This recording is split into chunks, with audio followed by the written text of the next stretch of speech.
Hi everyone, this is video 4 in the Doodle Jump Clone series. This is a very quick video. I think some of you might have gotten into this and they're like, hey, why does this guy have a vertical screen?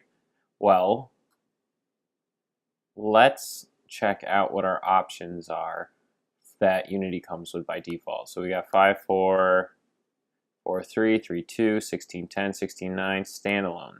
And if you look, they're all horizontally oriented. While you're working on a vertical game, you might want to create a vertical screen. So what you do is you just can create a new, you could say, here, short vertical, or how about let's say 4.3 vertical.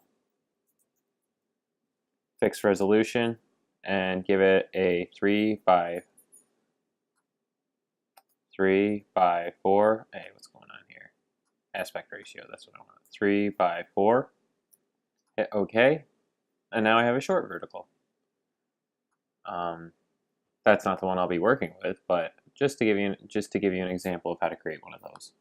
So if you need one yourself, go ahead and create one now, and get ready for the next video.